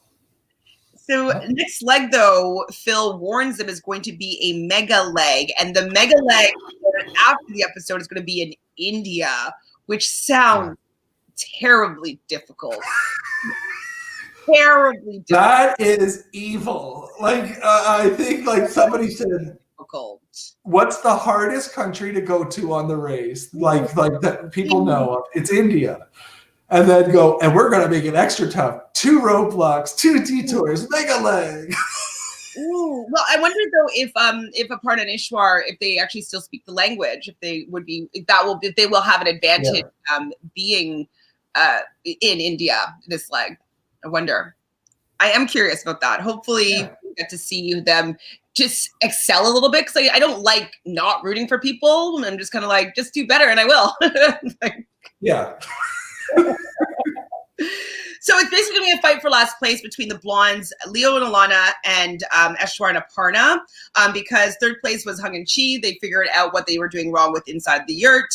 Same with, well, obviously Hung told Gary and D'Angelo, so they figured out the yurt, so they're fourth place. And to be honest, this was the first time I was kind of rooting for Leo and Alana here. I kind of wanted Ishwar and Aparna out this round. I felt that Leo and Alana have a little bit more fight that I like than Aparna, and I wanted to see them go further, not only because they're on my team, but like I wanted Ishwar and Aparna out this round. Yeah, I feel like their intro video, because I mean this team was my first pick, Ishwar and Aparna. I really thought, oh wow, they've got great energy. I don't feel like we've seen their energy at all. I think like they're fish out of water, maybe with how reality TV is filmed, and they just don't seem to be like getting any sound bites. They don't seem to be in the edit. We're not getting to know them. Like, they're not really there in some ways, which is kind of sucks. Like this leg, they weren't good. They would have been in a lot of trouble if that yield hadn't happened, because I do kind of feel like Leo and Alana were quite close to finishing at the same time as them. So I don't know. That would be good to know how far behind were Leo and Alana. But I don't think that they were really that far, because the light and it seemed pretty much the same. So. Mm-hmm. So fifth place, the blondes. Sixth place is Ishwar and Aparna. And seventh place is Leo and Alana. They were eliminated. And I did almost cry. My eyes got a little bit tingly with them just talking about learning about each other on the race, and that, you know, what they did find out is how much they really did care about each other. And, you know, I these kind of races could make you decide, like, okay, we're not married because I do not want to spend any another moment with you. And they didn't have that experience. So I really liked to seeing that their relationship improved. And we know that 2 years later, they've been married since. So it was a beautiful moment in the end about what they learned about each other. And so I liked that ending for them. Yeah, I thought they were good TV. You know, I wasn't surprised that the other teams didn't seem to want to work with them. I got that vibe, like, just from their videos, their intro videos. I was like, they're going to have trouble here. But I thought that the bond between the two of them is really nice. And I think that was really the good part of showing that on TV. It was the bond that they share. That's nice to see in these couples. And it's great to hear that they're together and have moved on to the next step. That's great. I totally agree. And so that's pretty much what's going on in the episode. We know they're doing a mega leg in India next episode. And I think you have another survey for us. So do you want to go through those questions? I do. Let me pull it up. Sorry. I was going to say there was one quote that I really liked. Hum said to Chi, you got 90 seconds to get over it. That's actually really true, though, on how you deal with kind of negative situations. Is that, like, okay, you're out of the way, and then we're not going to allow that to carry forward because it's useless. So I like that she brought that out, and I like that he said, "I'm over it." And she goes, "No, you've got 90 seconds. Like you can deal with this on your own way," which I thought was fantastic. I thought that was a great way to do things. Sorry, I'm just pulling it up because when I went off the computer, it disappeared. So here we go. All right. So because it was 2 episodes, it's a little bit longer, but let's see how you do here. Let's hear what you have to say. So, question number 1 was, oh goodness. Which leg 5 task do you think was hardest? So, it says leg 5. Sorry, it's like 6 or 7. I'll fix that. So was it? There were so many of them. So you've got the roadblock with the rappel and the word scramble, the chicken song, the beer yoga, the driving the car, the dancing at the teledisco, the Great Con Spy thing, or the knockout, the stuntman course. I think the yurt is the yurt, yeah. Because it has to be particular, and you're trying to be fast, and there's people that were working at the exact same time as you, and you didn't necessarily know where to get the lamb's head. And so I think that one had the most elements to it, and then there was the pressure of the pit stop being right after it. I can see that being the most challenging because there's a lot of different things that they had to overcome to be able to do well. Yeah, I think I might agree with you on that one. And it felt like the judge was being quite tough on them as well. Like you had to get it right. So I like that. So, yeah. Who do you think should have the rights to that first taxi after the rappel roadblock? Gary and D'Angelo or Hum and Chi? I think Hum and Chi. Yeah. Like, I understand, I saw it first, I'm going to get in first. But they did wait. They did tell you, like, I just would have automatically be like, oh my God, no, you guys go first. You get this, we'll get the next one. Like, I would have automatically have said that. It would just have been instinctual. And so the fact that it wasn't instinctual with Gary and D'Angelo, that would have been bothersome, that it wasn't something. And they didn't even seem to realize the entire leg that they'd done anything wrong. They're still talking about the alliance. They're talking about working together with people. And so there's a difference in how people are hospitable in this particular race. They have a different style. And so I feel as though I'm more in alignment with how Hung and Chi have been kind of handling the things. And I think that it would have been a classier move to give them that taxi. Definitely, yeah. Yeah, I think they might be, Gary and D'Angelo might be in for a wake-up call when they find out where they sit in that alliance of five. Like, I think multiple teams are ready to get rid of them, so it'll be interesting. With one being low and five being high, Kaylin and Haley have been given 2 non-elimination legs. If you were a racer on another team, how frustrated would you be with this team's lucky breaks?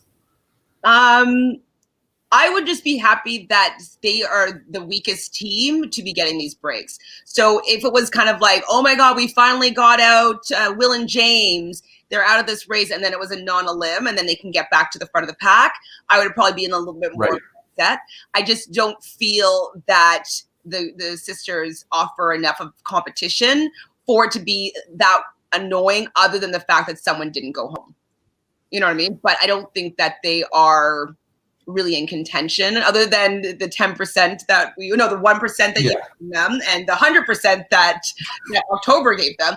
But I just don't think I'm worried about them. I think I would say like a 2. Like, I wouldn't be overly frustrated with them. Yeah, 1. Who benefited the most from Kaylin and Haley using their yield this leg? Do you think did they benefit the most, or did Ishwar? Yeah, I think so too. With only one team standing in the way, will the alliance of 5 make it to the final 5 teams? Yes. I mean, yes. I thought these last 2 legs was going to be the Blondes and Ishwar Aparna. There was one that was a non-elimination. So the fact that both of them made it through is surprising. So I think one of the 2 of them are going to be out next, is just my, opinion. Yeah. Maybe even Gary and D'Angelo, because how well will they do if they don't get help from the other people? So that's a question. But I think that the Blondes are less, like, Ishwar and Aparna aren't great, but I think that their stats are just a little bit better than, like, even like the driving parts, like they don't seem to get as lost, or just mess up as much. And so I think that they're just a little bit better than the Blondes. And so I think that the Blondes are going to be out next. And I think that final 5 will be those 5 teams. I agree. I think Mega Leg, I'm hoping is going to be like, we're going to go, wow, that was a leg. So hopefully it will be named properly. Pardon? You think it's going to be 2 hours? I don't know. I haven't seen. I would think so. I mean, that's a lot of stuff to do in an hour. Yeah. And we would be missing a lot of information if it's only an hour. So hopefully. Not who do you want to win, but which remaining team are you enjoying watching the most? I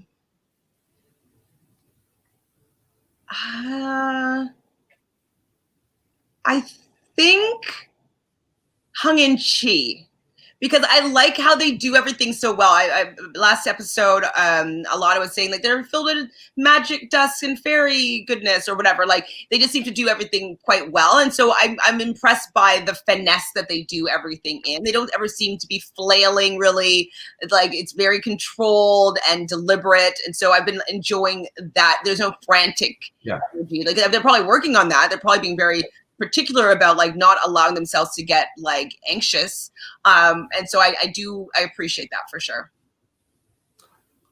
Completely agree. I love their relationship. I think that I like the way that they talk with each other. So were you surprised with Leo and Alana's elimination? Slightly, but I felt as though when he didn't give that information to Haley, they wouldn't have really showed that in the way that they framed it if it wasn't going to come back to bite them. And so at that moment I was like, oh, I was already waiting. I'm like, how is this going to come back? Like, that's not a good move. They're your only friends in this game right now. Like, no. So I wasn't surprised from when that happened. Do we know if the other teams that aren't part of the Alliance of Five, like, have we heard from any of the eliminated ones? Were they aware that there was this alliance? I think there was a no from whomever. Oh, like Michelle and Victoria had no idea. Yeah. So it doesn't seem like it. And your last question is, what one word comes to mind when you hear that the mega leg is going to take place next week? I definitely, not a big fat leg, if that's what you're thinking, like a big guy. I was thinking this is going to be a mess and an equalizer of a leg, and we're going to really get to see what these teams are made of. Yes. I think it's going to be hard. Yeah. I think including the word India. I mean, there's some great history with the race in India. I mean, some amazing things have happened there. So, yeah, it'll be interesting. All the way to the very first season, they went to India, and it was like, whoa, like this is culture shock. So I'm worried. I'm worried for pretty much everyone, actually. I think it's going to be I'm very much looking forward to it because this was the double episode I thought was very good. It was very amazing, racy, very challenging in ways that like were very different. Yeah. And I definitely have been enjoying, I think, each episode more and more going forward. So I think that this is going to be a very good mega leg. Woohoo! Woo! Well, that was pretty good. Okay, we got it in under 2 hours. Yay, we did it. Do you have anything that you're promoting right now that you want to share with anybody? Well, I guess I noticed that you put it in the YouTube thing. We are doing it's still November Men's Health. If you want to make a donation, I'm doing a thing for Men's Health for cancer awareness. For guys to get checked and to get support that are living with cancer. So if you want to donate to that, anybody that's listening, that's wonderful. Yeah, that would really be my big thing. May have some stuff coming up in December. But yeah. And I hit my 10 followers on Twitter. I did it. Reality Phils. Look for me. 10 people. That's amazing. You get a follow and you get a follow. Yes, I'm very proud of you. 10 is, you know what? That is, next is going to be 11, and then there's 12. Like that's how it grows. You are growing, which is amazing. I don't really have anything specific going on that I can think of other than asking for you guys to subscribe right down over there. Please like this video if you like what we're chatting about. Please fill out the survey because we definitely love talking about it. Phil puts in a lot of hard work into making this survey, and participating with him and us is really fun for us. So please take some time to fill that out. It'll take you less than a minute probably. And ring that bell so that every time we go live, you will be notified and you can join us in the chat. All right. Well, we did it. Next. Yeah.